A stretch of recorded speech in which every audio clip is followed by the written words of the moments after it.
Nobody wants to be in Queensland anyway. All right. So, welcome to TGIF, my horror movie podcast. How you doing? I'm doing great. Happy to be talking about horror movies because people I usually record with don't particularly like horror movies. So, ugh, yuck. I know, it's horrible people. Who are these people? Let's Ashley Hobley. Let's name him. Oh, I should get him on the show. I forced him to just be him terrified. I've been able to force him to watch horror movie stuff before by him losing bets and me getting to pick movies. Fantastic. But like he's just like, who doesn't like horror movies? Like, and I mean, a slight tangent, but he's always like, why do people? He's one of those people who's like, why would you like to watch something that like scares you? And I'm like, you don't. That is the whole point of horror movies. It's a roller coaster ride. That's why you watch them. That's why you watch them. Yeah. I personally watch for the blood and guts, but yeah, I mean, everyone has their own kicks, I guess. You know. What movies have you actually gotten him to watch? I mean, look, his horror movie quota was so bad that when we was able to get him to watch Silence of the Lambs, that was considered even a step up. Yeah, I know. Like we're in a full on horror movie podcast. So I'm sure that's not that's not really a horror movie, but even that was considered a step into the unknown kind of thing. I did get him to watch Devil's Rejects, which is one of my favorites. Yeah, I don't think he was that big of a fan. Choice. Yeah, but I can't remember if there was anything else. I don't think there's many. It's like they're the only two I can think of. So. Scream. We got him to watch Scream as well. Yeah, Scream's very tame though. It is very tame. And also, I don't think you appreciate it as much as a movie for all its like making fun of horror tropes, which it does on purpose if you're not like a horror movie fan. So it's like, I don't know if it works if you don't like horror movies. But if you don't know the tropes, you can't make those connections. Yeah, exactly. Yeah. Which is... So, before our tangent, I was actually going to ask you to please introduce yourself. Yeah. Lovely horror fans. Probably should do that, hey.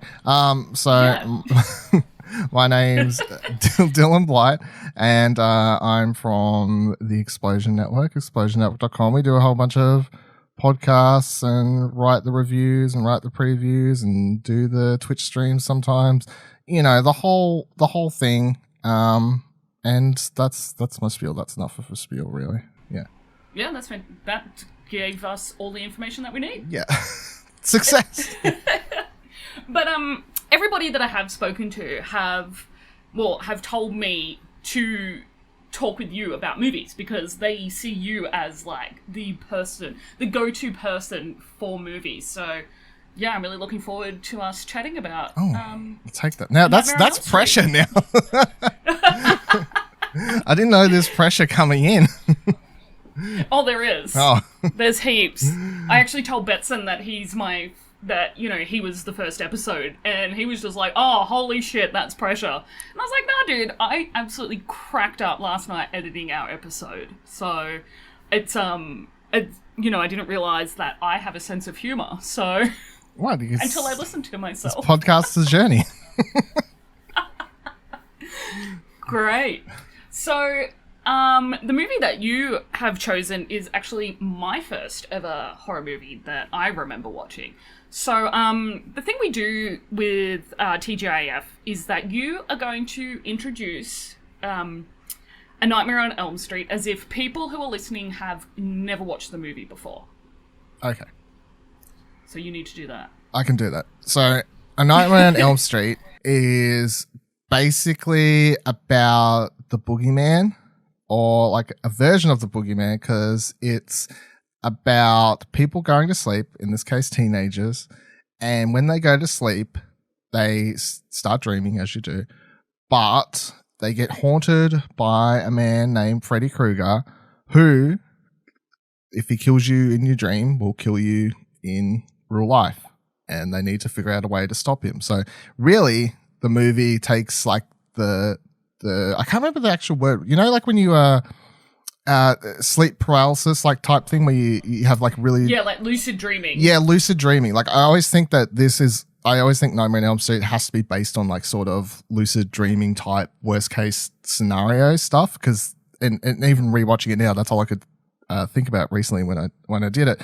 Because I've had those before, and that's like this is like the worst case scenario of that. It's like, what if you had a lucid dream and you woke up and instead of just being paralyzed with fear and like seeing creepy stuff, because I've had that. Like I've had where I woke up and I've seen creepy things happening and whatever, and I'm screaming or whatever. But this movie's like, what if all that, but the guy who's chasing you can actually just like slice your throat and kill you. So yeah. Freddy Krueger as my sleep paralysis demon is probably my worst nightmare. Yeah. Like, I love Freddy as a character, but, like, I just wouldn't want to wake up and see him, like, you know, up on my desk, like, hunched over with his claws and I can't move and, you know, it's just... Yeah, no thanks. That's a... Fuck that. I pass on that one. But no, that's what... I guess that's that's the easiest way to put the movie, yeah. Yeah, he's just, you sleep paralysis demon. Yeah. Haunting you. Yeah. Yeah. Stalking, even. Yeah. So yeah, when you first watched this movie, how old were you? What memories do you have of this movie? So, I can't remember my exact age, because that's... You pass a certain age, and I feel like you forget everything from your teenage years at what exact age they happen. But I'm going to say like 11, 12, probably. Okay, yeah. Like, I was about the same age. Yeah. I always wonder like if I was a late bloomer to watching like horror movies or early. I don't know. Because I know that obviously some people may not have watched them until like super strict parents, and they probably weren't able to watch anything until they actually turned 15 themselves. But I'm like, I don't know, like 11, 12. And like all good stories, they start with, no, I wasn't allowed to watch the movie, and yes, a friend lent it to me to watch it, and that's how all things happen. Wait, so, you watched it alone? Yeah. Oh god, no. It was weird. Like, to put into context, my friend who lent me said movie was his parents gave zero fucks what he did, obviously, and he had all these. He had like. Even as a young kid, he was watching like Exorcist and Cannibal. What's it called? Jeez, I can't remember. Cannibal Holocaust? Yeah, the one where they like killed real animals or what. Like he had all this stuff, and I don't know how, but he was obsessed with Nightmare on Elm Street. Like he loved it, and to that point, you know, where you really love something, and you're like it's like you want to show all your friends. So obviously he's like, you gotta watch this, you gotta watch this, gotta watch this. And he was doing that to everyone. So I took it home and watched it. I didn't want to watch it because I actually had looking at the front case or whatever. I was like, no, I don't like the idea of this. But I watched it. I'm pretty sure I am easy to admit that there were several times where I would have put the covers over my head. And not wanted to look at the screen. So, which happens. I've done that still to stuff even. Oh, I still do it now. Yeah, I still do it now. I'll do like the watch through my fingers and be like, is it over yet? I've done that in the cinema, even like within the last year or so with a couple movies actually. So, like even like sinking down in the seat and just being like, oh no, I don't want to like just. This bit. Yeah, I don't do that. So I've done all that. Yeah, so that was the first time I watched it, and yeah, I really didn't like it. I hated it because it scared me, and I was like, this isn't fun, because obviously Scary's not fun. Yeah, scary's not fun. And the first time having my journey on a horror movie thing, I was like, no, I don't like this movie.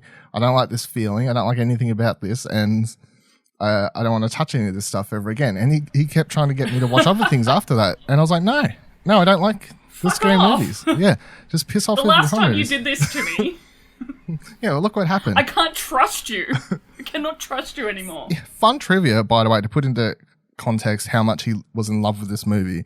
When he was 17, when I think he was 16, and he did the whole thing where he got like parent permission for a tattoo when he was 16 or something like that. Oh, no way. Yeah, and he got like giant Freddy Krueger on his back, like oh my God. At 16. Okay, like I have I do have like Jack Skellington tattoos and stuff, but like I waited until I was 18 before I put something like that on my body. And yeah, hearing someone put like Freddy Krueger on their back, is he like ripping through his back though? Yeah, like it's Okay, fake. that's sick. Yeah, like as if it's like tearing through his back or whatever. He got like a heap of At tattoos. 16 though. Yeah, he got heaps. There's only one that I know he's got covered up, which he came to get, which was actually a completely unrelated to the horror movies, but he got a Southern Cross tattoo, and then yuck. and then that got turned as he got older, and he realized like obviously that was like more of a lot of people with racial super, like white supremacy. White supremacy. Yeah. Nationalism. Yeah. Yeah. Yeah. So when he Ew. when he got older, he got that one covered up because I think at the time he was doing it just as like I guess he was doing it for the same reason, but not realizing that it's But the Freddy tattoo. I'm not gonna lie. I had plans at about 15 years old to get the Southern Cross tattoo on my ribs. I was like, and do you know what the thing is? Like, I'm not even a patriot. Like, I'm not a patriot. Like, I am not one of those, like, real, oh my god, I love living here, it's great. But I'm not, like, a hardcore, like, patriot in any way, shape, or form. I never have been. So for me to want that, like, it was 15 years ago, I'm like, oh, fuck, I'm an idiot. I don't think he was either, so I have no idea why he got it, so... I think just everyone, like, in our age group then were getting them, and it's just like, I know heaps of my friends have gotten theirs covered up. It's like, that's a horror movie, really, getting a Southern Cross tattoo. That is the horror movie in itself. Yeah.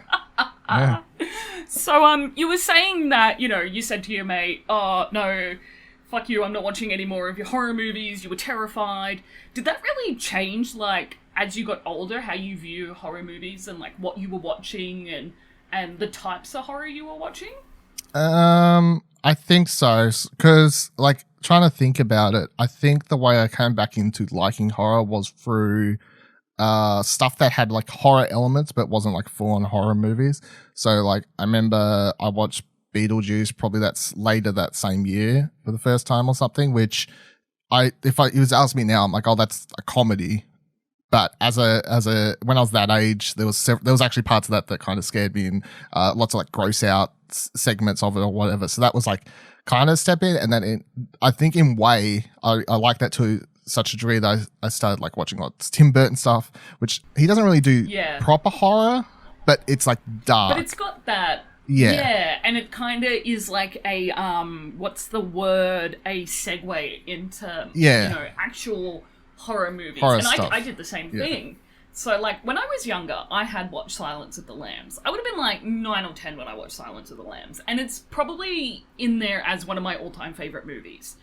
But it wasn't until I got older that I was like, oh, this is a horror movie as well as a crime thriller. But I still wouldn't pick that as, like, my first horror movie. Like, A Nightmare on Elm Street is my first ever horror movie. And when I watched it, I was actually on a farm in Murwillumbah, which is about 45 minutes inland from Byron Bay. And we were staying at one of my mum's high school friends' properties. And, like, it's in the middle of bumfuck nowhere. You just see mountains and trees, and you can't even see, like, the houses that are on, like, anywhere near you. And they had, like, this big open plan house. And we were in their, like, living room.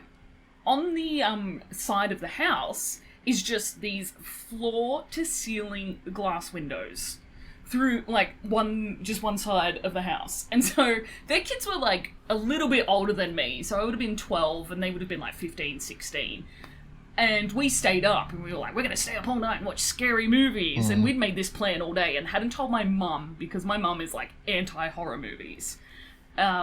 She hates them. I don't even know if my mum likes movies, to be honest.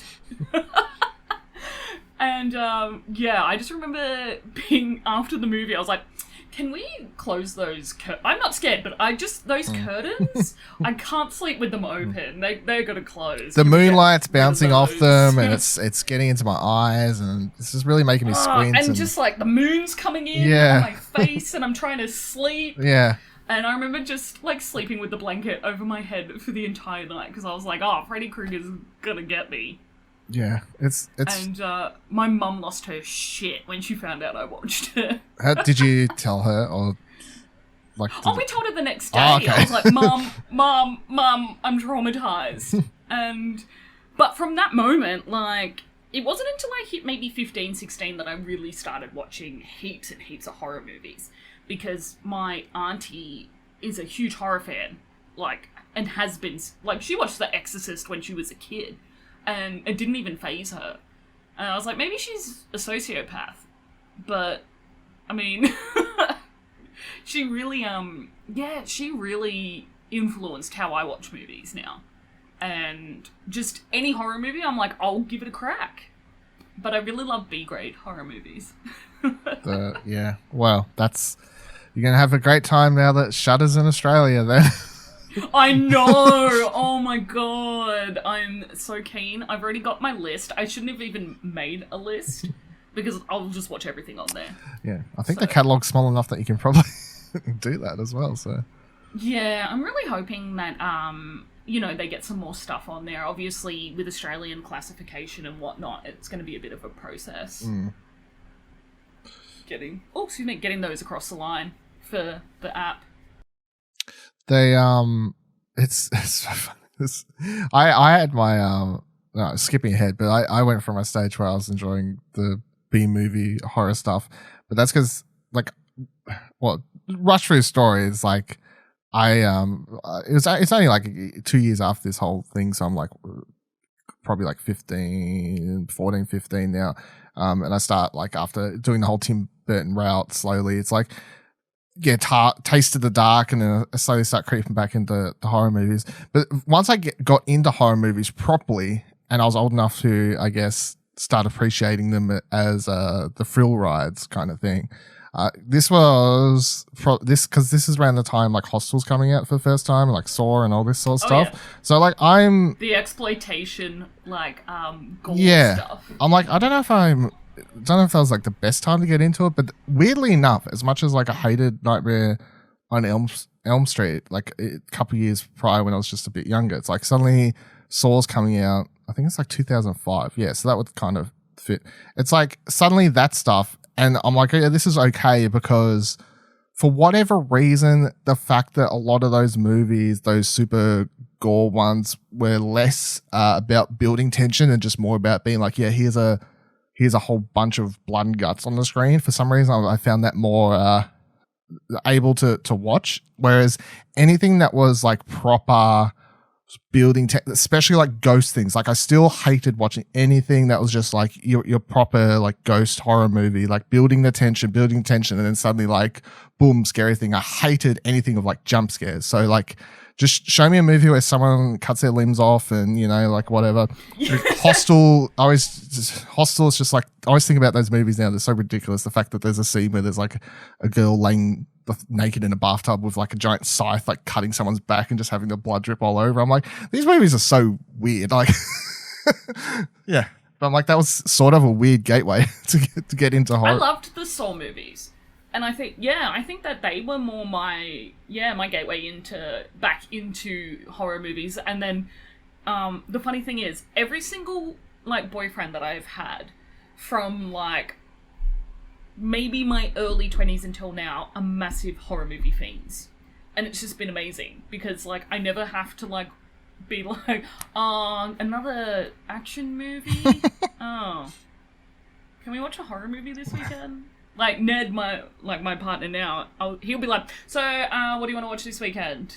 And I'll be like, what do you feel like? And he'll always suggest a horror movie. So it's really good. And now I have, all these guests lined up for the podcast. I've got such a great catalogue of movies that, I haven't watched or I haven't watched for quite some time. So it's going to be really exciting to get into like all the different like subgenres and whatnot and explore how horror is depicted throughout all of these.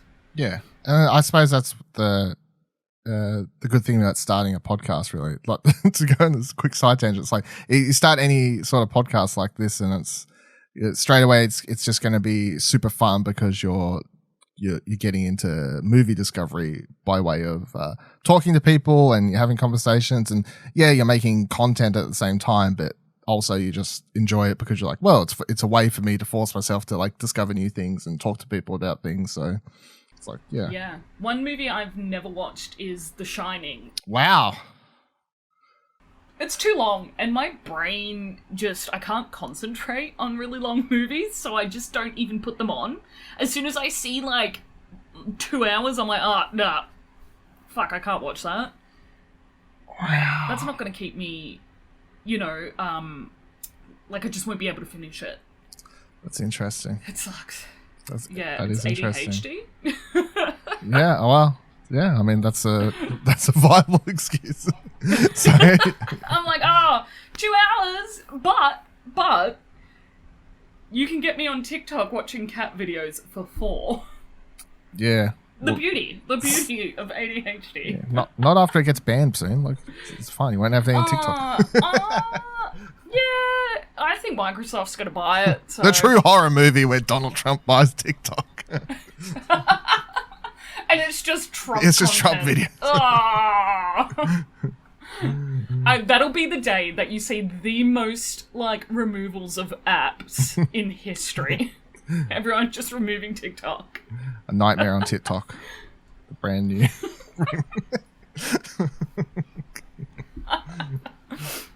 Look, TikTok's already a nightmare for people's time, for productivity. Yes. I don't know how you feel about TikTok, but didn't download it for all those reasons. Oh, okay. I don't need something else to help distract me. Yeah. I have some self-control for some things. Oh God, I don't. I'm so jealous. All right, so let's actually dive into the movie because it's a really good slasher film. Mm-hmm. I love it. I'm a huge fan to this day. Wasn't back in 2005 when I watched it for the first... Wait, no, it would have been 2001 when I watched it for the first time. So, I would have been 12 then. You're not allowed to... You're not supposed to give away the I'm 30. There you go. No. How's that? Yuck! A woman never discloses her age. I hate that. It's so dumb. I remember someone actually taught, I think it was my pop or someone, when I was young, it was like, give me life lessons. He was like, Dylan, you never ask a woman her age. It's manners. Like, madness. there's lots of weird things like obviously your grandparents say, but I mean that one is one that sticks out as funny. You're just like, but what about if you worked at like the licensing place? What's that? The RTA. Yeah, well, I mean, and you have to ask them what their age is. What do you do then? I work somewhere where people ask for cigarettes all the time, and guess what? All the time I go, "Can I see your ID?" And these girls go, "Oh no, I forgot it." And I go, "No, get out then." Go on. Yeah, go on, get on your horse. Oh, I'd love that job. I'd have such a power trip. Has its moments. Denied. Has its moments. Cool. So the movie, I don't know which version you watched, but I watched the version where at the start credits, you see like someone putting together the Freddy's gloves, and I'm assuming it's Freddy. Yes, putting together these gloves. I think that's I didn't know there was different. Is there different versions? Oh, I don't know. I just don't remember ever seeing that bit when I watch it. No, well, I haven't watched it for so long. I couldn't remember what I see or not. No, yeah, I think that it says there is a slight different. That's cut. A normal version. Yeah, it says there's a slight different US cut that trims the scene where Tina falls from her bedroom ceiling and some other little things. Blah blah blah blah blah. But yeah, no, that's how it opens. Yeah. Okay. Oh, sweet. And so we are introduced to one of the teenagers, and she's like, this is Tina, the blonde girl, and she's, running through the school away from something. And they end up in the boiler room. So the boiler room's significant throughout the whole movie, but we find out later why that is. It's I mean, the start of the movie is, I think, it's sort of classic horror movie stuff, I guess. And in all, the number one thing that stood out to me watching like the first, I guess, 10, 15 minutes of this movie, from the opening scene to when you're introduced to the key characters, and like the 10 minutes that follow, is that old horror movies really did not mess around. They kind of just got straight into like, there's a killer, there's something, here we go. Whereas I feel like if this was made now, you would spend like the first 20 minutes of the movie just getting to know the characters. Maybe they would tease something in the background, then someone would finally get killed. Like, it's a lot slower. I feel like horror movies are a lot more slower paced now, where this one just like literally starts. It's like creepy shit, like straight away. It's not like, well, wait, it's just, here's some creepy shit straight away. Like, we're not messing around. You're watching a horror movie. Yeah. Off you go. Yes. Yeah, this is scary. And the bit that I really love in this scene is where it's the iconic where he rips like his like nails through the canvas curtain thing, and I'm like, classic you know shot. who it is now. Yeah. You know who that is. Everybody, even if you haven't seen A Nightmare on Elm Street, like, you'd know who this is. Yeah. And I think that's what's so great about Freddy Krueger. Well, I mean, I always wonder, like, and I know that was obviously the whole point of the Freddy vs. Jason movie, but I do often wonder who's more recognizable. Either Freddy, because I feel like Freddy is most known actually for not his face, but the slicing of like through things, because that's obviously what, like, that's a classic moment in this movie. And then in sequels, they kept trying to kind of do other shots similar, where he would rip through like clothes or whatever, and they'd have close-ups because it was just always obvious scissor hand thing. And then obviously Jason's known for the hockey mask, which is more his actual face. So I feel like Jason kind of wins the who's more famous, because at least his face is more famous, whereas Freddy's famous for his hands. Like, he's not a very good hand model, so. Oh, I wouldn't hire him. No. Or would I?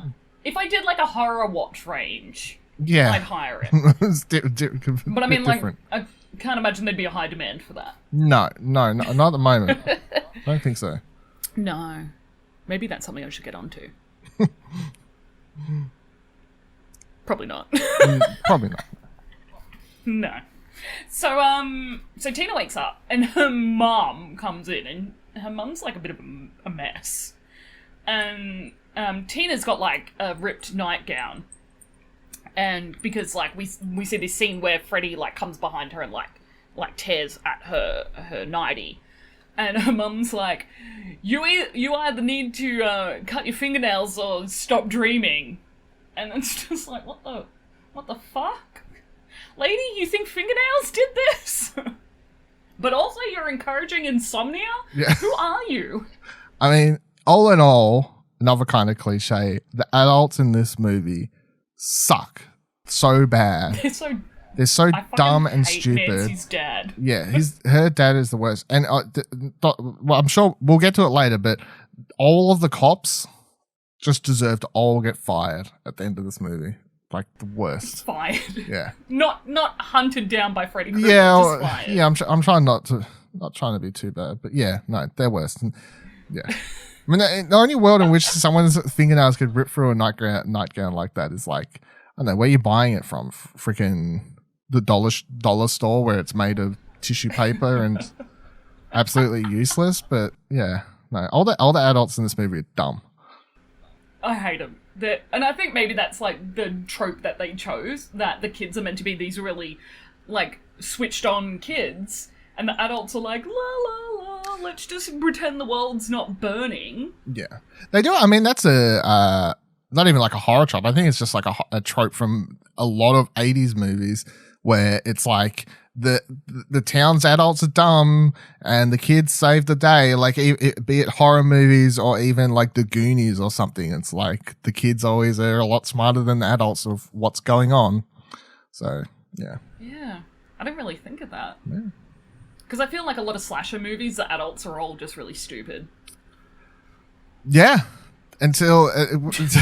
and the cops are really dumb. The cops are always the worst. It annoys me. That's frustrating. It's just like, why do you even have cops in this movie? Like, why even have them? They don't do anything. Get them out of here. I mean, that's my kind of one critic. I'd say one thing that horror movies got better at is not doing the really stupid, annoying things, because often like horror movies did like things like this where it's like the cops are really dumb and it's used to build tension, but I'm like, this is stupid. It kind of takes me out of the movie because I'm like, it's sort of unrealistic that the cops would be that dumb. So that's like actually one of the criticisms I've had for this. And similarly, in horror movies, the trope of like the girl always falling down like 20 times running away from the killer type thing, which that just annoys me as well, because it's like, I understand maybe someone would fall over once or whatever, but in reality, people aren't going to fall over that many times. Is it lots of little things? And I feel like horror movies... When they get to like 10 times falling over, like your legs and your hands would be fucked up by then. Yeah. And you'd just be like, oh, I can't, I'm just so over falling. And they always like do the whole thing where they strip and then they're like, and then they turn around and be like, it's just, it's all like very played up, which is from, like very early days of like, black and white horror movies. This over the top female character. Yeah. Like, I don't know if you ever watched the original, what is the Nightmare? No, Day of the Dead, Nightmare, whatever the first original, whatever one, the black and white one. I can't remember the official name of it. There's too many of the Dead movies. I can't even remember. Night of the Living Dead. Night of the Living Dead, yeah. Like the first one of that is... It's really good, though. It is really good, but also it's just full of all of the tropes that you can kind of imagine. And there's a reason that you see them like parried a lot, because that movie kind of coined a lot of the zombie parodies. Yeah, so like the falling over things, number one. But yeah, I'd say that's one thing horror movies do a lot less of now, and it stands out whenever I watch older movies, is just all of the unrealistic things that were done to build tension. And I feel like horror movies these days will actually make the characters in a movie all a lot smarter, and then they actually build tension in different ways. And I kind of appreciate like that. With music or environment. Yeah. Scripting rather than with character, like a bit of slapstick comedy. Yeah. If anything. Like. Yeah. So, this is the next day, and, Tina's with her friends, who are the other main characters, Nancy, Rod, and Glenn. Johnny Depp debuting in A Nightmare on Elm Street. Tina's saying, I had these dreams, and Rod's just a sexist piece of shit. Yep. Talking about his boners. Classic. Gross. Oh, so funny. But yeah, and so they go to school. You don't really see them at school, really, because this movie, it feels like it happens over like a day and a half. For me, I don't know how it feels for you. I feel like it happens in at least less than a week. Like, it's definitely not like many days. So like if it starts at night time, then they go to school the next day, and then I think they go to school, I think they go to sleep one more time, but then they wake up. So I'd say it happens over maybe 2 to 3 days in total type thing. Because this is the day that they all go to Tina's house for a sleepover. Yeah. So there's one more night. And yeah. Yeah. And then I hate this scene really frustrated me. So Glenn is at the house, right? And he puts that fucking tape on and calls his mum. Yeah. And he's like, oh, yeah, it's so loud here. And then there's like, oh, no, they're drag racing out the front. Oh, there's a fight out the front. And I was just like, oh, I didn't like this bit. It's silly, and I think also kind of shows its age, because it just, someone's playing a tape while it's different noises. And they're like trying to turn it off. And I was like, how do you not know what an off button is? Yeah. It's like, how do you not know the off button?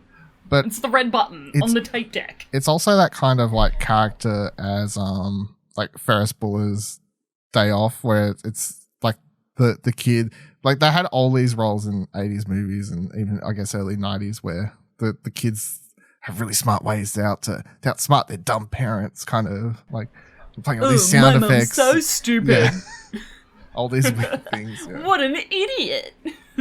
Whereas I feel like if anyone goes, if in reality, if you're doing this nowadays, it's like if he wasn't allowed to sleep over at someone's house and he was just going to do it, then he would just do it, and then he would just get in trouble later. Like, there's no need to have the the phone call No, scene. don't lie about it. Yeah. It's just like, I'll just deal with the consequences later. Don't worry about that. I think they need it. I guess the other thing you could say is that having him do that scene, they quickly help separate Johnny Depp's character and the sexist asshole character, because they're Rod. they get to show that like he's chill with both girls there and not being like a super dickhead, and he's doing something kind of smart, I guess, by using sound effects to like get his way out of getting in trouble from his mum. And then in comes Rod like 2 minutes after this scene, scaring him, and and then he's like, oh, Tina and I have to go have a chat. Yeah. And I'm like, ugh. Yeah. So they end up banging.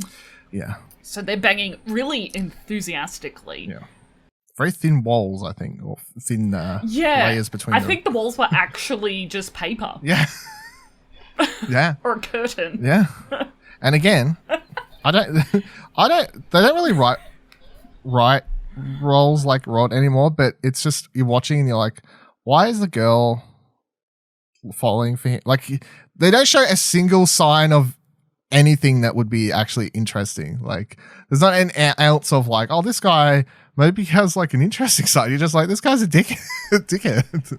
Like, I mean, he looks kind of good looking as he runs away with no shoes on and just a leather jacket and no shirt on. So maybe that's the only redeeming factor of him, that he looks great without a shirt, but with a leather jacket on.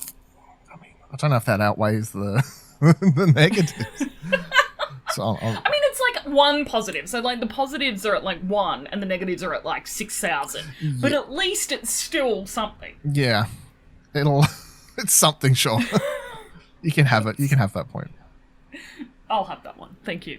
So, I really like this part where, they're in post-coitus nap. And I read that when I was reading summaries, and I was like, ooh, I hate that word so much, but I'm going to use it. It's a technical term. I'm scientific. This podcast is science. Officially now. We are scientists of horror movies. And so she falls asleep, and she wakes up. And we kind of realize it's a dream because she tries to wake Rod up, and then you hear Freddy like, Tina. And so she ends up in the backyard, like, following this noise. Now, if that was me, no. I'm sitting in bed, I'm scrunching my eyes so damn tight, hoping I'm falling back asleep to wake up in real life to go back to sleep. Yeah, if that makes sense. I always wonder, I guess you have to kind of buy into in your dream state, your mind's unable to, like, process certain sorts of things, maybe to even like think about, like, this can't be real, so maybe I should just try and go to sleep type thing. Like, I guess you kind of have to look past certain weird aspects. Yeah. Because, like, I've never had like, anytime you think about having such a lucid dream, I feel like you can't really remember it really well. Like, if I'm like, oh, I had a dream where I was like walking down the street and I did this and blah, blah, blah, blah, blah. But, like, when you're thinking back, you're like, of course it's a dream. But however, in the moment, I guess in your dream state, there's no moment where you recall thinking, hey, I'm having a dream. Wonder what time it is at the moment in my real life. Like, you're in the moment. So I guess well, in lucid dreaming, you're controlling the dream because you know it's a dream. So you can do whatever you want because you're dreaming. And you're like, I can grow a jetpack on my ass right now and fly to Mars. Which... Because you're in a lucid dream, so you can do what you want. Nancy knows she's in a lucid dream later, which is why she's allowed to do everything she wants. But, I'm not sure if... what's her face? I don't think anyone else realizes. Yeah, I don't think anyone else realizes they're lucid dreaming, which is why they're unable to... Until after. Yes. Yeah. Where they're like, I had a dream about this guy in a red and green jacket. Because Nancy says to Tina earlier, I've been having dreams too. And Rod also says to Tina, he says the most fucking annoying thing. Guys can have nightmares too, or something like that. Yeah, you don't own nightmares. You don't have, like, the monopoly on that or something like that. And I was like, shut up. Shut up, Rod. I hate you. I hate the men in so many horror movies. I'm just like, fuck. Well, can you just get written out so you're not there at all? Well, yeah. I mean, he dies later, and then everyone gets to be happy. So, so this is the first death of the film, which is I think it's really cool. Minus like obviously because it's filmed in 1984, that it's not the most realistic. I mean, none of them are really realistic deaths, but yeah, I guess that's the thing that kind of made it's hard to think about when you weren't like obviously like watching this in the cinema at the time within context kind of thing. But if you like look at history, the thing that kind of makes this movie stand out is it kind of follows a proper slasher structure. However, most slashers are of course like built around realistically just a guy, a girl, whoever, some being, but it's just like they go knife, they'll stab you, they'll kill you. Like they're supposed to be like pretty simple. Like they'll stab you, they'll hit you on the head or whatever.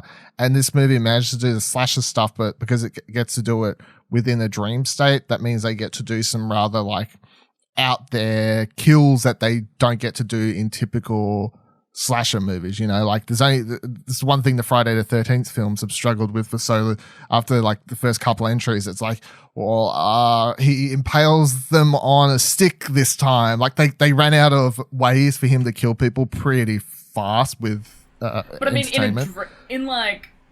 in the context of A Nightmare on Elm Street, like they could have so many different deaths. Yeah, like it's ridiculous. The possibilities are endless. Literally, yeah. That's what makes it cool. That's so cool. Yeah. And so Tina's like, Rod wakes up and Tina's like in the air, like above her bed, being like slashed into a million pieces. And during this time, Nancy is in her room, still asleep. And that's where we see like Freddy come through like the wallpaper above her bed. And I love that. That is so freaking cool. I think that shot's really cool and one of the standouts of the movie. And obviously, when you think about it, you're like, I don't know, they just use like probably just use like they pulled a piece of bedding real tight or something. I don't know, like it's probably something really simple when you boil it down. I also think the shot where she's on the in the other room, how when she's on the wall, but because they film it from the angle where you can see the guy's head in the frame and then you can see the wall, it means that because if they just filmed it crawling on a wall, it would be very easy to be like, okay, so they filmed it upside down and she's really just crawling something. But because you see his head sitting there, your brain is more like, well, this is real because it tricks you more because how did she get up there? Yeah, like it tricks you more because of the angle. So it's like some really smart way to smart cinematography to trick your brain more. Yeah, I feel like they did that a lot, not intentionally for us to go, oh, that's to trick me, but for us to go, holy crap, that's amazing. Like, that had happened in a dream.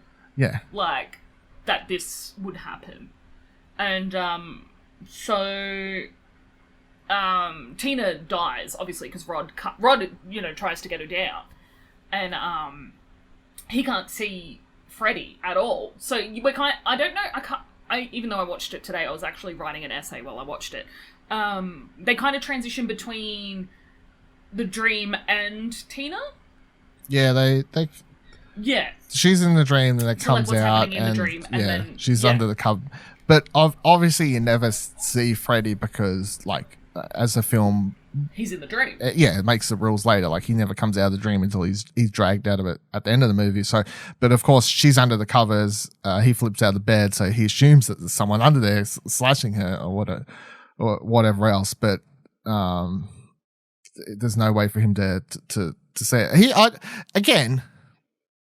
I don't care if you're like she's having an epileptic shock. Like there's a million things that could be happening to her right now, and he's just like he falls out of bed and he goes, "Oh, I'll just sit here and watch and do nothing. Like I won't even like pull the bed cover off or anything like that. I'll just this is a great show. Yeah. I'm really enjoying this right now.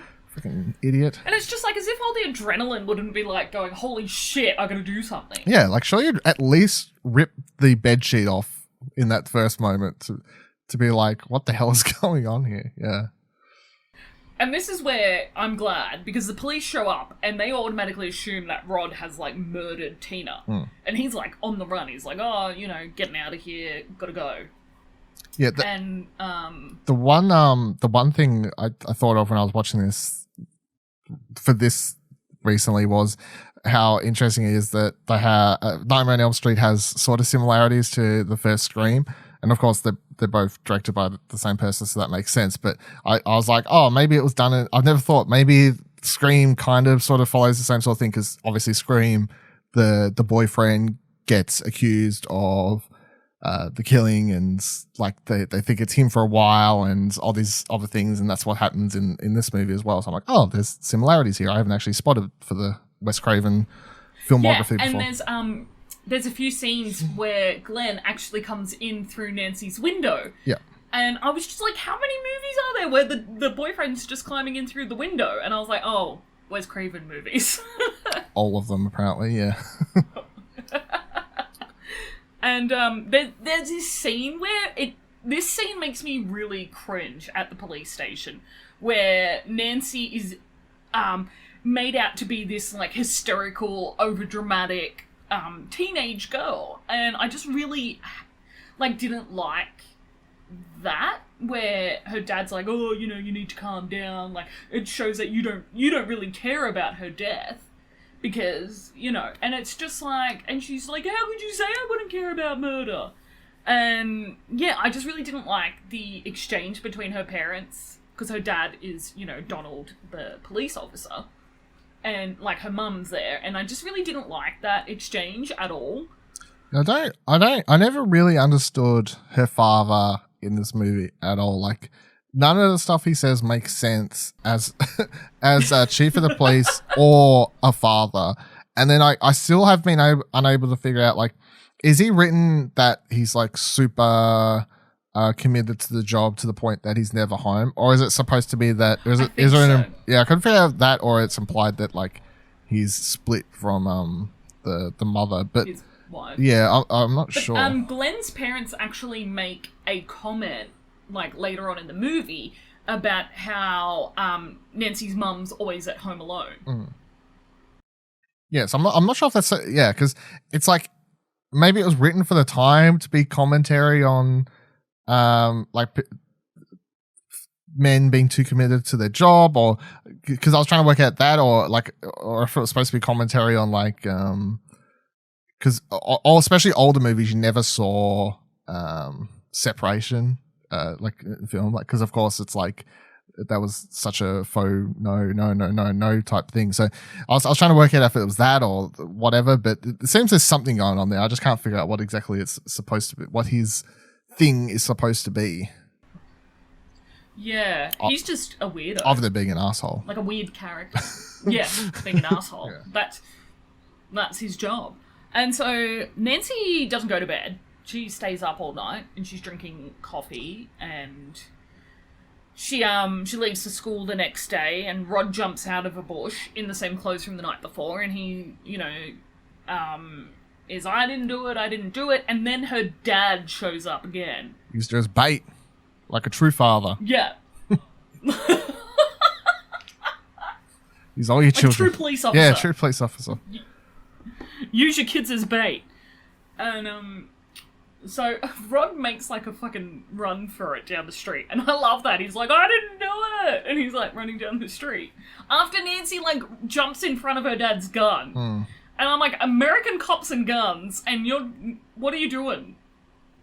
You're jumping in front of that. She's all right. She's white, so she's safe. Oh. She's fine. Yeah. Anyway, so Rod is arrested and taken down to the cop shop. Yeah. And this is where, like, Nancy's like, Dad, you used me. And he's like, what are you even doing going to school anyway? And I'm like, shut the fuck up, Dad. Yeah, he's the worst. I still don't understand. I guess it would make sense, like, in a world where maybe he was actually the killer, then it would be like, okay, I guess he did the right thing, but also he's wrong, so no. Like, no, Dad. No, yeah. Now, this is another scene I really, really loved. where Nancy falls asleep in class, and she looks next to her, and it's Tina in a body bag. Yeah. And that just looks so gruesome. Like, for an 80s film. I was like, this is badass. Yeah, it was that, and then I don't know if it was after this or the different time when she falls asleep, but also where there's Nancy's in a not Nancy, where she falls asleep and the body bag's like being dragged across the ground or something somewhere as well. I can't remember if that was inside the school. It's the same scene. Okay, yeah, cool. Yeah, and the hall monitor is in a red and green jumper and is like, where's your hall pass? And Nancy's like, oh, I don't fucking need a hall pass, whatever. And she's like following the like trail of blood. Yeah. And that's when you hear Freddy's voice saying, hey Nancy, no running in the hallway. And it's just the hall monitor with his voice. I was like, that's cool. Trippy stuff you get to do. Yeah. And so, but she ends up in the boiler room again and gets stuck in there. And I think she's woken up by her arm going, she's like, she gets burnt on something. Yeah, she's running away from him and she like pushes her arm against the boiler thing and wakes her up. I always say the thing about the boiler room that interests me, I don't know it's been so long since I've watched it. I don't know if it's ever explained in other ones, like lore wise, why he has to lead. Like it always leads back to the boiler room. You would think really Freddy would want to separate his like sort of home base from his victims, but for whatever reason, whenever he goes into people's dream state, like his boiler room is always like sort of at the end of the tunnel, like he funnels them there or whatever. So, but I'm like, is that done on purpose or is that just like, I don't know if that's ever explained in later movies, if they come up for a reason, but. Well, he was the janitor for the school, so I think like he lived in the boiler room. Yeah, I think that's what it's. Yeah, so I think that's like why, like in real life, that's the go. But yeah, why does he always drag them there in the dream state? Like, because it gives away more information about his real life. You'd think he would prefer to keep it like more hidden, but he doesn't. So yeah, so that they don't find out. Yeah, who he actually is. But yeah, he always leads them there. So. Yeah, so she's woken up by that burn, and I think, and then she, like, absolutely freaks out in class, and I think that's the moment where she realizes that she's in a dream, and that there's, like, this, physical connection between that dream and reality. Yeah. Like, between the dream state and reality. Yes. Yeah, when, because she freaks out, she leaves the school or whatever, and then when she's outside, she looks at her arm and she sees the burn mark there. It's kind of like she's processing in her head, like, well, hold on a minute now, yeah. And if it isn't then it's definitely later when she pulls the hat out. So I don't like, yeah. One or the other. And so, yeah, she ends up going and sees Rod, and he, divulges what happened to Tina and was like, she was under the sheets and there was somebody in the bed with us. And that's when Nancy kind of makes that connection. Hey, Freddy killed Tina because, in my dream at school, I saw this man. Well, they don't know it's Freddy at this stage. They just know it's a man with claws. Yes. And, so yeah, she's making all these connections now. To his history and stuff and but again, I'm like, I don't know if it's just me because looking at it, it's like Freddy's, seeing it, his face is so messed up that I don't know if it was me, I'd be assuming it's even like a real person or whatever. Because they're always like, it's a man who's with like a glove. And if it was me, I might be like, it's a fucking monster with a hat. Like, like it really. A worm with a hat. Yeah, I'm like, gloves. I was like, it's a man. I'm like, oh, are we sure? Like, describe this. Yeah, describe the man to me because it certainly doesn't look like any sort of. Yeah. Yeah. I get that, and so Nancy is exhausted because she's been avoiding sleeping. Because of all the nightmares she's been having. And she falls asleep in her bathtub later that night. And that's where we see another, iconic scene. Yeah. Which is the the glove coming out of the bathtub thing, which I think that's the only one they properly recreated for the remake as well. But obviously, it wasn't as good because it's like, well, you're just copying a scene. It's not doesn't have the It's like don't bother. Doesn't have that same impact. Yeah, it doesn't have the same impact. Side note on this, like, I've fallen asleep in a bath before. I always used to think the scene was unrealistic because I used to be like, no one would ever fall asleep in a bath because you're like laying in a bath. And in my mind, I was like, you can't fall asleep because you're in water. And like the feeling of laying in water, surely you wouldn't be able to fall asleep. But no, I've done it. So it is actually possible in case anyone was wondering. Yes, falling asleep is possible. So now this is the worst scene in the movie because this could be me. The glove coming out to stab me. Horrible. Oh, now I'm never going to be able to fall asleep in the bathtub. Not that I ever have. I don't think I have. Can't say I have. No, I don't think it's safe. It's not really safe. I mean, oh, fuck it.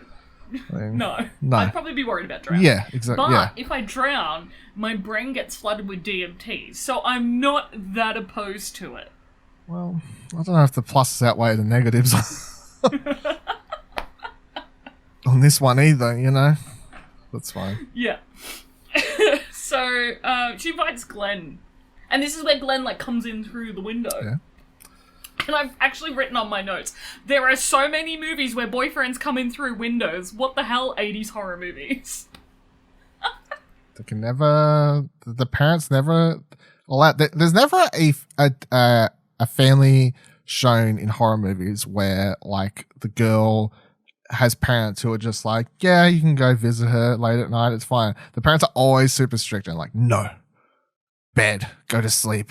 Bye. So then the boyfriend's always have to... 6 p.m. Go to bed. It's bloody school night.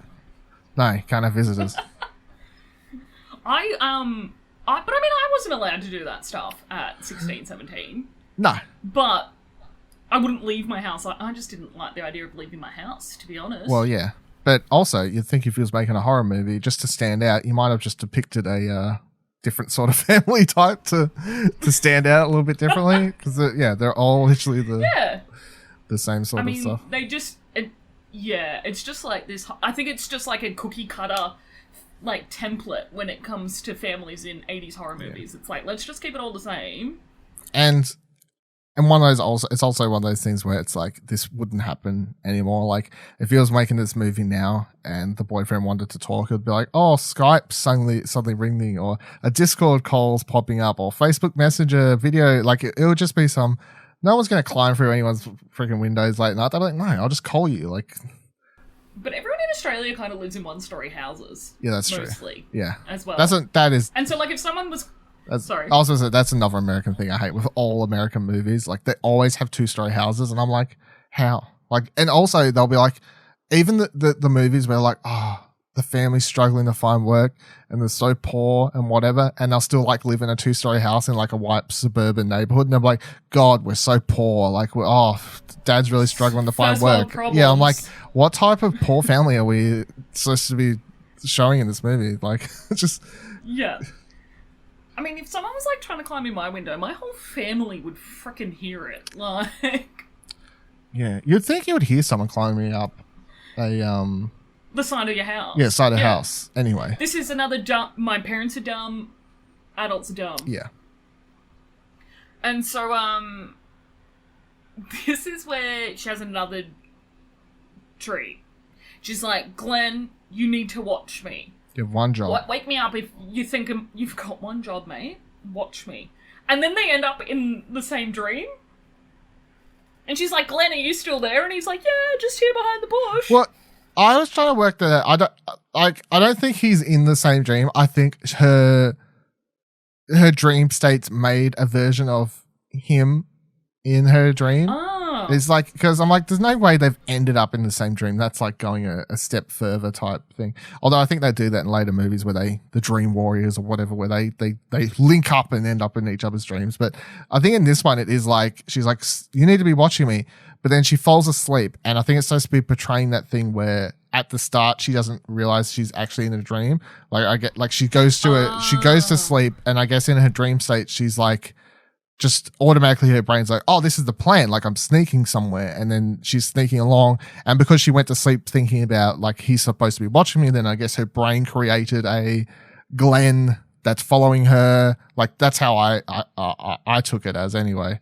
Yeah. And I guess she clicks onto it later when, like when Freddy starts chasing her and then she comes more aware that she's in a dream. And then when she tries starting to wake herself up. But I think right at the start, she's just in that moment of the dream where she's just like, because you never start a dream like not doing something, you know, like whenever you suddenly start dreaming, you're always like in the middle of something, like you're halfway somewhere, or like you're already doing a task or driving a car. Like you never dream about sitting there going, I'm going to go drive the car now. Like you're already driving the car kind of thing. Yeah.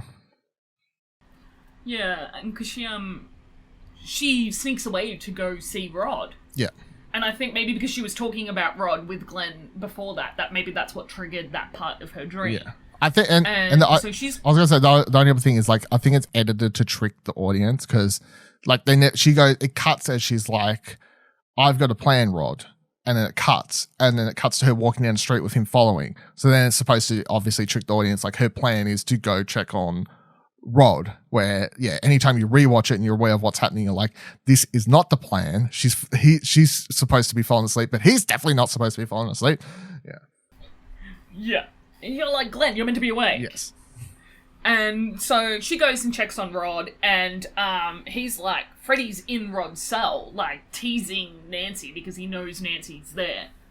And, you know, and then he chases her back to the house. Yep. And everything just seems really close together, but maybe that's just a dream thing, that everything's, you know, yeah, I think it's really just that easy to get to and from. Yeah. And she runs up the stairs, and they're like fucking marshmallows. The stairs are like marshmallows.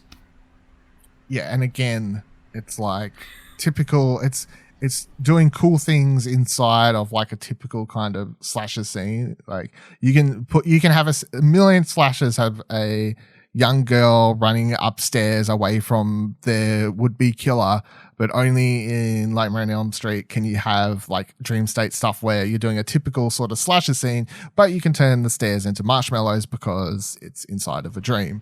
Yeah. Yeah, cool. And that's where Nancy's like, it's all a dream, it's all a dream, it's all a dream. Yes. And that's where it really clicks that you're like, Nancy knows what's going on. And Freddy smashes through the mirror and they kind of like wrestle. And they're like, Nancy's trying to fight him off, and her alarm goes off, and that wakes her up. Yeah, and Rod. Oh, Glenn, sorry. Glenn. Yes. And she's like, Glenn, you bastard. You bastard. Dump him. You had one freaking job. One job. And, so Mum comes in, and her Mum looks absolutely fucking trashed. Like, wasted. Yeah, I think they just imply she stays up drinking every night, so... Yeah, and I think that's like, I read that somewhere that like her mum's meant to be like this alcoholic and addicted to like painkillers and stuff, and I was like, her mum looks like a right mess coming in there. And then we sorry, I just lost track of what I was thinking. She sneaks out, like this is in real life. She sneaks out and they see Rod. They go to the police station to try and save Rod. And he's hung with sheets by Freddy. Then we have the funeral of poor Rod. Not that, you know, it's really that sad. Creepy funeral though. I don't remember the funeral. I must have. They just said that it doesn't go for too long, but they have a lot of, just the way like the camera pans around. It just gives it a lava. I think it's shot in a certain way that makes you feel uneasy. Like. I think coming off a scene where it tricked you in not realizing you was watching a dream, I think it's sort of filmed in a way where, again, I guess the audience is supposed to be like, is this a dream or is this not a dream kind of thing? Because after that one scene, I think the rest of the movie does a lot of that where it's like, and it doesn't work once you've already seen the movie once, but it's like sort of playing on making the audience go, what is in the dream now? Like what's happening? Yeah. Because Nancy, you know, is talking to her parents because she describes Freddy Krueger to them. Yes. And they're like, oh, you don't know what you're talking about. And her mum ends up taking her to like some sleep doctor clinic thing. Yeah. And she falls asleep. And that's the scene where she pulls the hat out, and it's got Kruger's name on it. And I mean, it's really interesting that they took all that time until they actually reveal his full identity. Yeah, I guess it's just one of those things looking back where, like, he's the classic, like, everyone knows his name, but it's no different than looking at, I guess, Friday the 13th, where you're like, look, Jason wasn't even the killer in the first movie, so, like, it's... like everyone, you just know. Yeah, everyone. Like, you go to watch this, and you're like Freddy Krueger. Everyone should know his name. Blah blah blah blah blah. But again, I just find it so weird that she's like says the name. She's like, someone called Freddy Krueger. Both the parents are like, that's weird, but also we won't ask any more questions. Take her to a sleep place you could definitely book into like in under an hour, and just take her to, and that's perfectly fine. And then even when she drags a hat out of thin air, they're like, look, that is weird. You're crazy. But also, just sleep, I reckon. That'll solve it. Like, just go to sleep. You'll be perfectly fine. The hat, don't know, bit weird, but... Can't explain it, but it'll be fine. Yeah. Because this is where we actually find out from Nancy's mum who Freddy Krueger is. So, she's like, yeah, he was a child murderer. He got out of his jail term or whatever. He didn't get convicted because of a technicality. So me and a whole bunch of the parents hunted him down and burned him alive. Yeah, and the other thing that stands out to this that I think they changed in the remake from memory is that obviously it's implied that, like, oh, he's a child murderer. And it's obviously implied that he was more than just a child murderer. But I think maybe at the time when they made this one, they didn't want to, like, I think maybe the conversation was like Wes Craven being like, yeah, and the villain's like a kiddie fiddler, and he's like killed all these kids, and like he's super messed up, and like blah, blah, blah. And then maybe it was like, maybe we tone it down a little bit, because that is just super dark subject, which it is.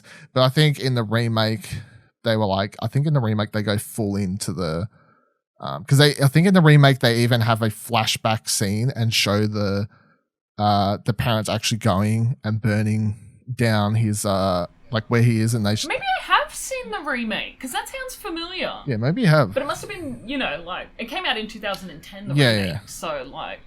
I feel like I've seen that, because I remember there being a scene, like a little flashback. They're like standing outside and they throw Molotovs. They're going to the boiler room. Yeah. I've seen it. Okay.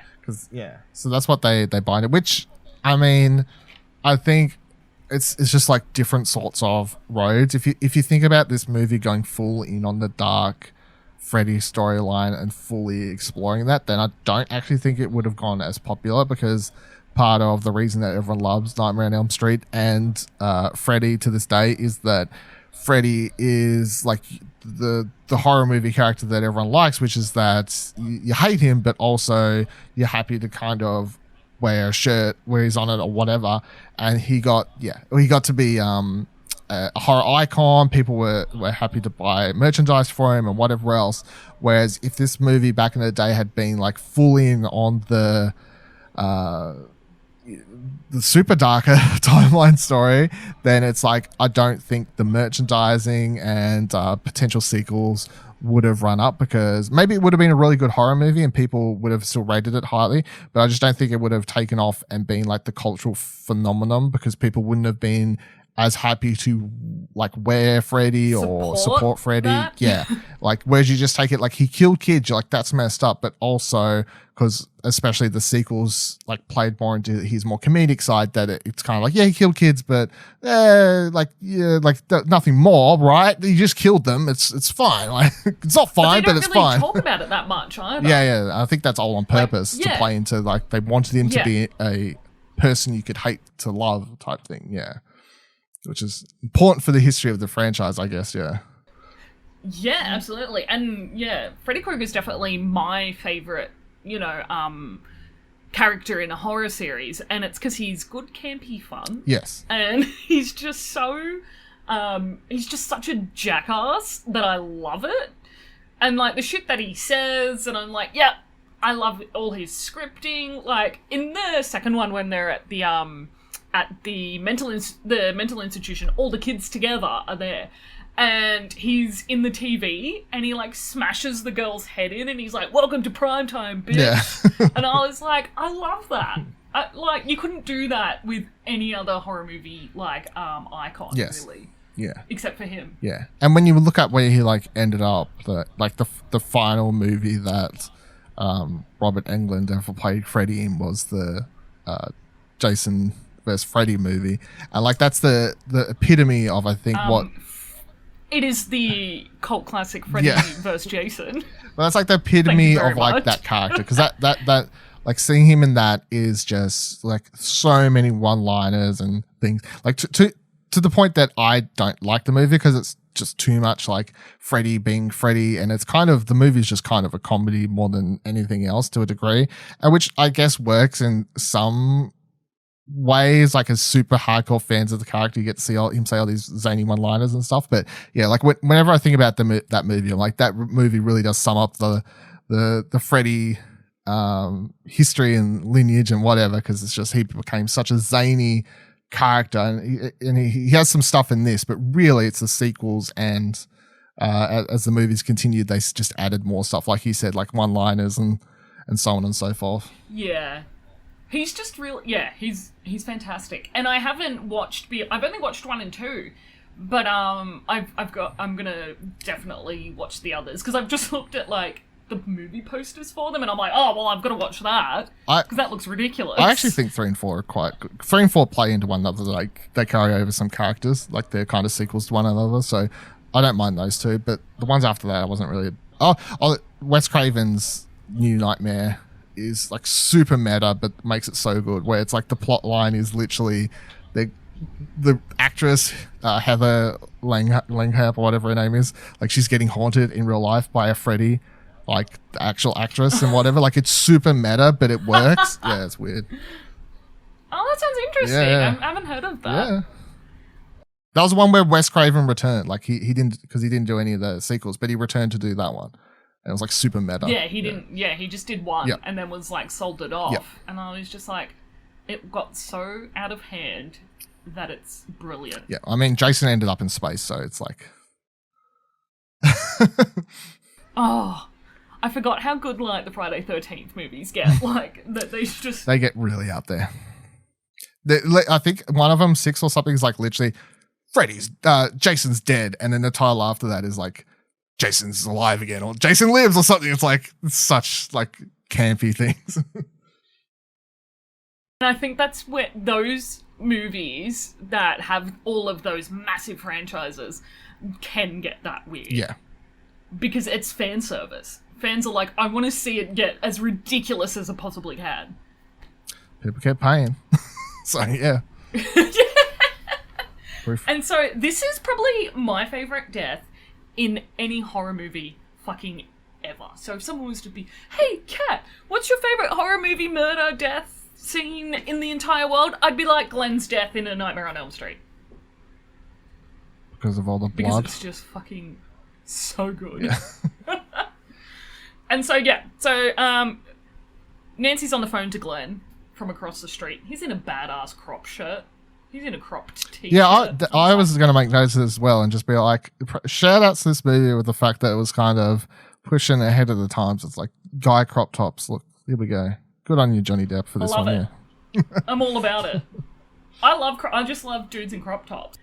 And this is such a good part of the movie as well, where Nancy's trying to call Glenn again, and Freddy Krueger's tongue comes out the phone, and he's like, "I'm your boyfriend now, Nancy." Yeah. I love that. It's so good. And then, so she's trying to get out of the house, and Mum's fucking trashed on the couch, having a booze nap. I think that's her every evening.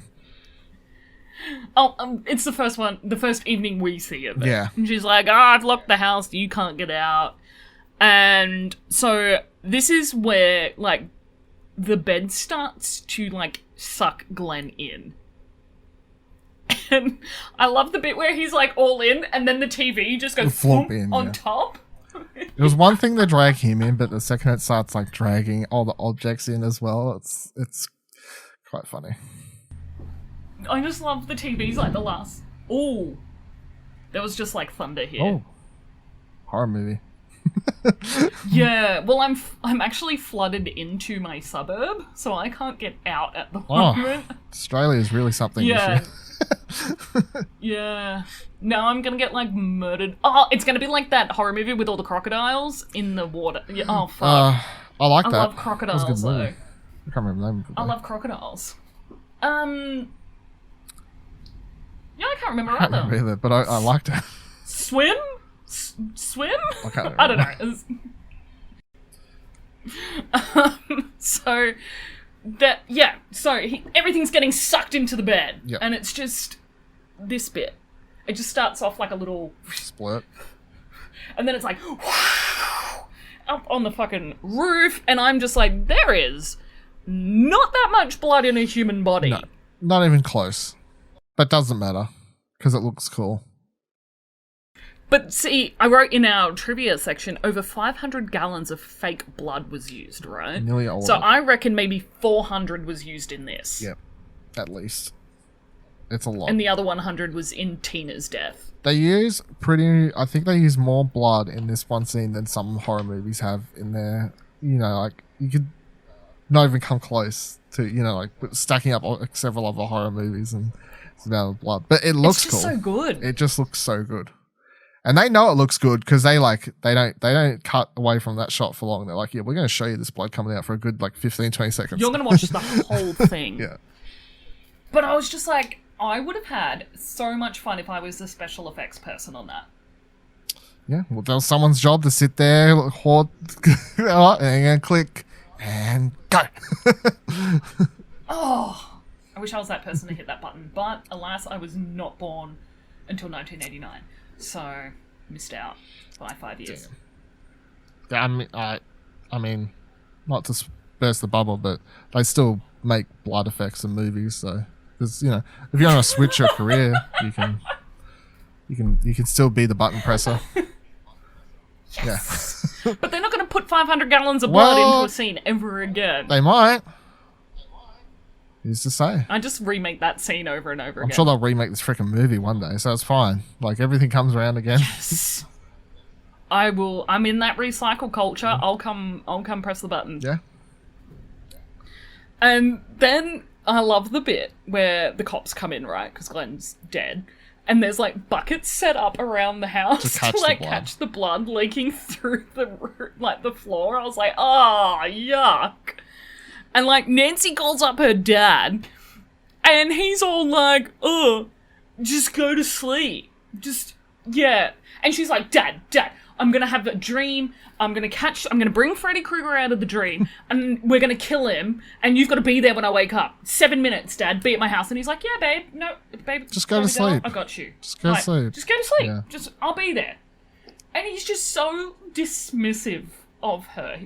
And he gets off the phone and he's like, oh, just go watch the house in case something happens. Yeah. If I said that to my dad, he'd be there for the entire 7 minutes. He wouldn't wait 7 minutes and then go over. Yeah, I don't know. I don't know why she trusts him because he does not sound convincing at all.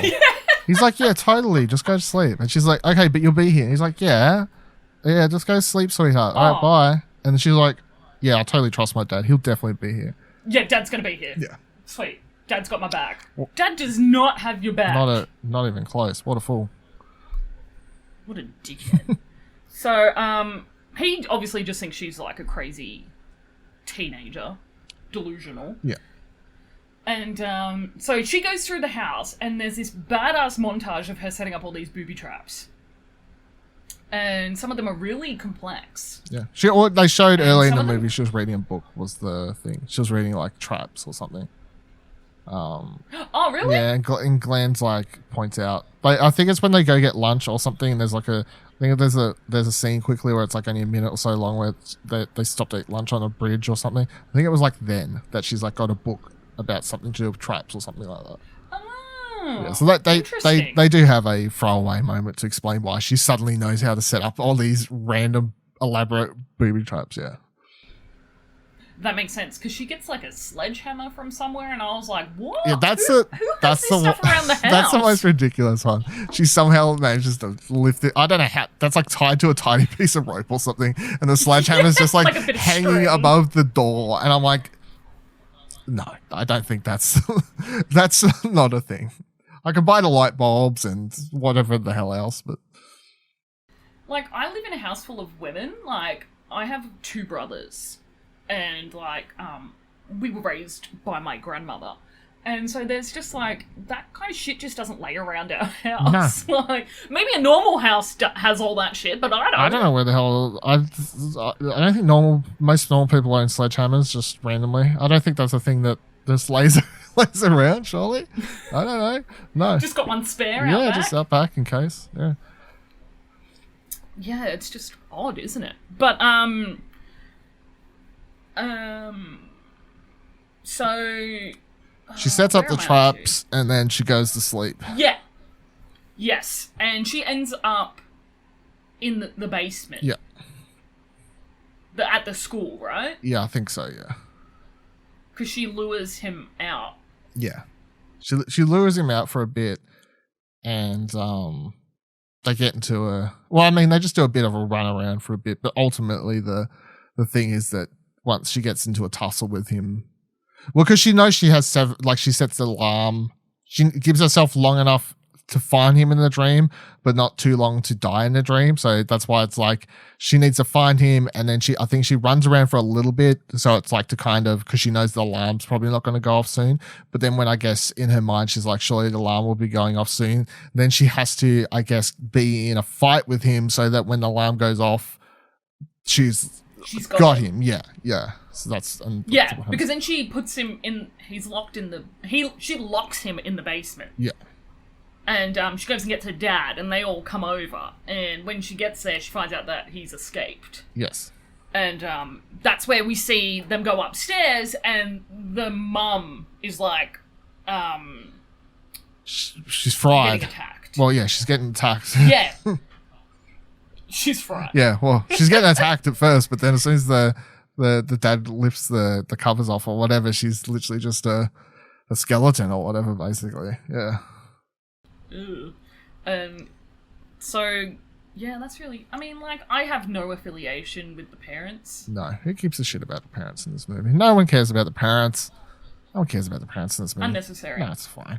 And they're unnecessary. The weirder thing, and I'm not a big fan of the end of this movie.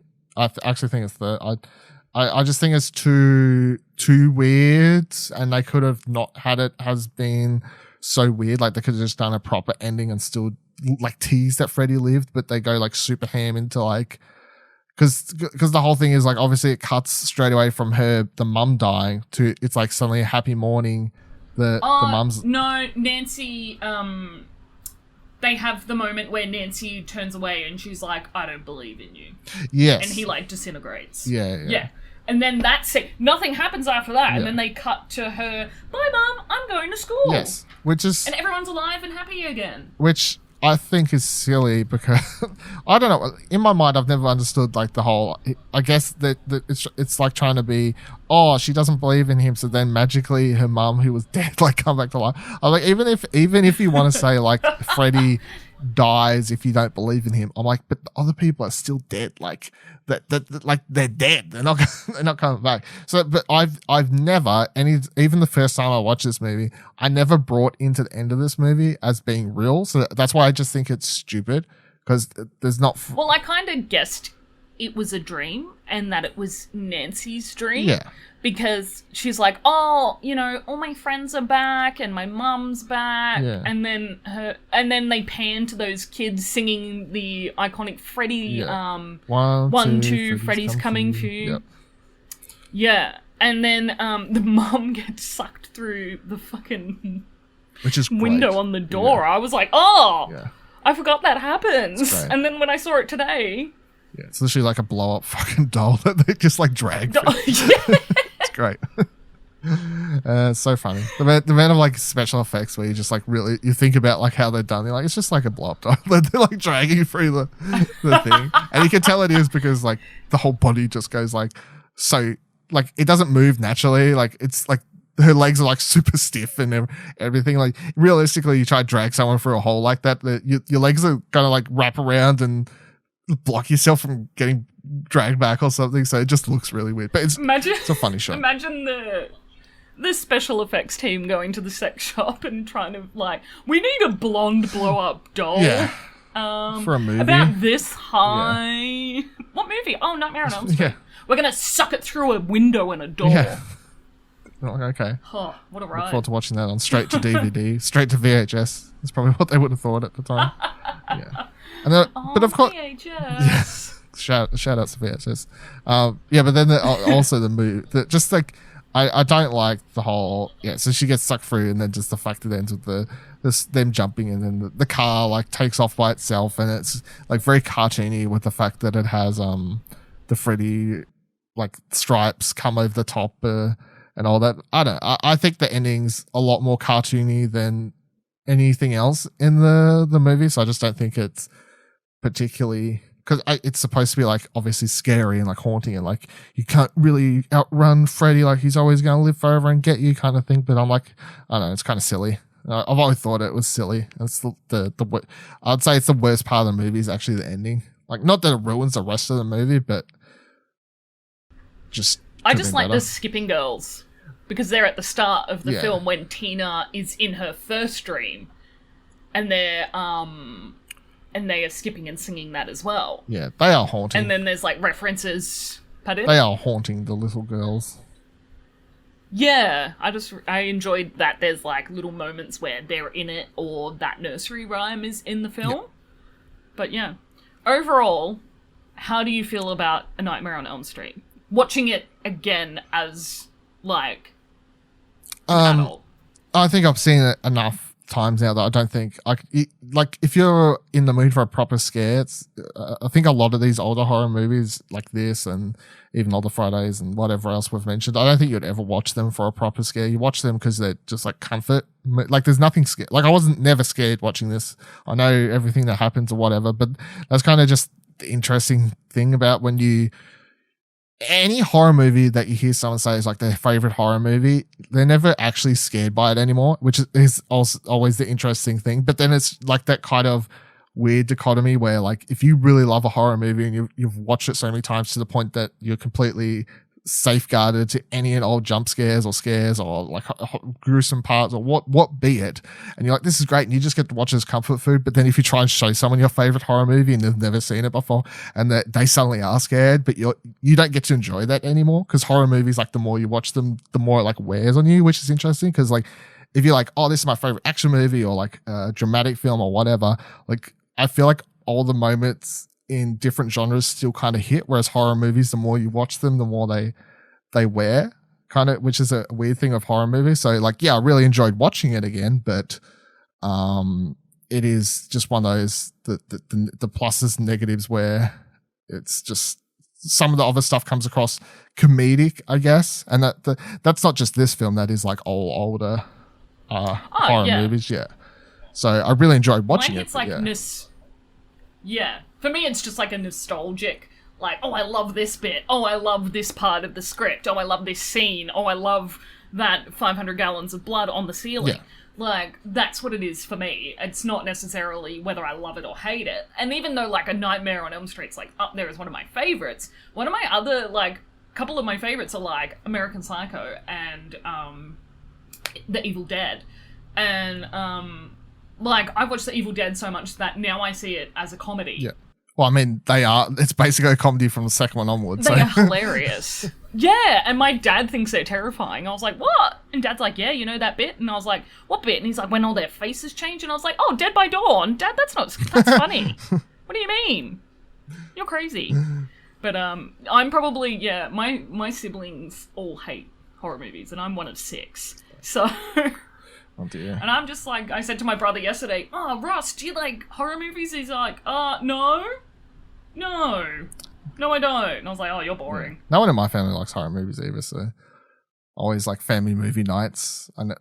That's lucky. No, horror, like... No, it's not lucky? No, yeah, no, it's fine. We watch, she'll get me to watch like paranormal movies with her, and I'm like, ooh, I like them, but they're the ones that really like get my blood pumping. They're still the ones. As I was like saying, it's funny. Like I start this talking about how this movie scared me so much as a kid, and now I'm like so tame to it. But the genre of horror that still like will just. I'll be like, I need to be accepting that this is going to scare me. It's just anything paranormal still. Like, all those Insidious movies and whatever else over the last, like, within, like, if I was to think of the movies that scared me the most over the last 10 years, it's like all of those. The ghost ones that came out of James Wan directed stuff and... The Conjuring? Yeah, the Conjurings and all the Insidiouses and all of those ones. Like, I like the Exorcism movies. Yeah. I love Exorcism. The Exorcism of Emily Rose scared the absolute living shit out of me when I watched that for the first time. Oh, really? Yeah. I loved it. It's funny. I was going to watch it the other night and I was like, maybe not before I go to sleep. There's that one shot where she's like walking down the street and she like passes this like woman or whatever and then suddenly turns like to a ghastly face like looking at her and she like I remember the first time I watched that, I couldn't handle it. I'm pretty sure I was scared the first time I watched it, but now I'm like, I really, really like this movie. And it's based on a true story. Yeah, that's what makes all these ghost ones worse. Anytime they're like, it's based on a true story, you're like, no. I said it to Bets and I was like, I'm normally desensitized to like some ghost movies, like Amityville Horror, now I can watch and that's fine. Some Paranormal Activities, the ones that I've already seen are fine. But like The Conjuring fucks with me. Well, it's that. All those movies. I watch them all though, like the Annabelles and like all those the spin-offs and whatever else. I refuse to watch Annabelle. Like, I refuse. Freaky doll. No. My grandma tells me my grandma went on a road trip out to see my sister who lives in Young, which is out near Wagga Wagga. And on her way home, she stopped in at Monte Cristo in Junee. And there's a lady at Monte Cristo who has a doll museum. Oh, yuck. And I was like, no, Grandma. Yeah, no, I wouldn't go into it. And Grandma's like, it's fantastic. I was like, no fucking way. No, it's not fantastic. I agree. Fuck that. Mortifying. And mind you, like, it's in a haunted house, like the most haunted house in Australia. And then you want to put dolls in there? No. Like, are you a psychopath? I don't want to say your grandma's a psychopath, but... my grandma's this... No, I meant the lady who put the dolls in the haunted house. I think anyone wants to go in. But also my grandma. I don't want to hear me say that. You're like... Fine. I can run faster than her anyway. That's the secret. So to wrap up our little conversation about Nightmare on Elm Street, what's the last horror movie you watched? What'd you watch? And you can't say Nightmare on Elm Street. Yeah, no, it was should have quickly. I forgot it right as I'm going to say it. It's fine. You can edit this. I'll find it real quickly. No, you're right. It was Relic, that one that came on Stan recently. The Australian one. The one about dementia? Yes, that one. Yeah. Is it good? I think it's okay. Like, I gave it a... My grandma really wants to watch it. I gave it a 7, so, like, it's okay. It's okay. Yeah. I'm looking forward to watching... so that's the last one I watched. The next one I plan on watching, even though that's not the question. But I'm excited to watch that one now that we've got Shudder, the one they recorded in... Host or whatever it's called, the one they've recorded in Lockdown. Yeah, that's on my list. Yeah. I've got that and Goodnight Mummy. I'm watching Goodnight Mummy tonight. Yeah, I'm gonna, because Buddy's like, you got to watch it, tell me what you think. And I'm like, okay. I was gonna watch it last night, but there's subtitles and I would have fallen asleep. So yeah, that's fair. I would have been like, good night. That's fair. Yeah. So Relic. I actually watched Get Out. Oh yeah, have you seen that before? Was that a first time? No, I just hadn't gotten around to watching it, and I finally watched it. Like it? And it is really good. Yeah, I really enjoyed it. It would. I just really loved how like white it was. Yeah. Like, it really made you go, holy shit, this is really what white people are like. yeah. This is what I voted like. for Obama. Pardon? It's the part where he's like, one dude's like, I voted for Obama. Like, it's so funny. Like, I'd vote for him for a fourth time if I could. Yeah, like, I have a black friend. Like, it's all the the White fragility. yeah, so it's amazing. It's great. Have you seen Us It's before, fantastic. or have you not watched either of these? No, Okay. because it's got like a bit of a home invasion vibe. I'm a little bit off it. Oh, I really don't like. I can't. Home invasion films really scare me. That's fair. I watched you ever yeah. so you never watched The Strangers then, because that scared. Oh, I've seen them. Okay, because that Like, it scared the shit movie out scared of the me. shit out of me. Strange. Yeah. And it's a really good movie. Yeah. It's just the impact it had on me afterwards that made me go, "Ooh, I can't do that." I would say I was only saying because I really like Get Out, but I actually think Us is a better movie. I will say this, if it helps you watch it, or the trailer, if you've watched it, like that's literally only from like the first 20 minutes of the movie. And although it's like this, not to spoil anything, but like it's not actually a home invasion movie. Like it starts that, but just to spoil like the first 20 minutes, they are not locked into that. Like the movie moves outside the house quite quickly. Like, oh, thank God. So if you can make through like that first home invasion type part, and I suppose it'll help you to now know going in maybe that like we're going to move outside of this. Oh, yeah, that makes because if it's like a strangers where she's like stuck in the house, I don't know what it is about them. It's because it's realistic. Real, like it happens to people. If I'm not expecting someone at home and then hear a knock at door like late night, you're like, the fuck? Like, what the fuck? Yeah, like it's like The Purge. I can't even watch The Purge. The first one was fucking scared me as well. Yeah, well, I've watched the first one. Actually, I think I watched like 30 minute of the first one, and I was like, oh no, fuck this. They're locked in the house and people are trying to get in. I can't do this. Purge is like a weird franchise because the first one scared me a lot, and then I think I've watched all the sequels, but the sequels to me fit that whole like thriller/action thing rather than a horror movie. Like it's just more. Yeah, maybe I'd be able to watch them because they're always on the move and they're mostly outside unless they're like ducking into like shops or something. Like they're not actually set. Whereas the first one's like all inside the house type thing. Yeah. Yeah, you've got to like protect your home and protect your like that. Just does my head in. I can't. Maybe I need to talk to my therapist about that, just so I can watch home invasion movies. Like, look, I want to be able to watch horror. She'll probably be like, "Why? Yeah. Why do you want to watch that for?" Look, I'm paying you. You need to help me, lady. I pay you $220 a month. Therapize help me watch the horror movies I want to watch. What am I paying you for? She'd be like, let's talk about your anxiety instead. No, I get anxious. You're like about my watching anxious. home Yeah, my invasion anxiety movies. is I can't watch the movies I want to watch. Too, lady. All right, so I want to say a big, huge thank you for coming on and talking about mine and your first ever horror movie. No problem. It's been awesome. It's been fun. Enjoyed it. Yeah. Let's go through. It's I really like pulling apart horror movies. It's good fun. I mean, I like pulling apart any sort of movies, to be honest. So that's fun. Yeah.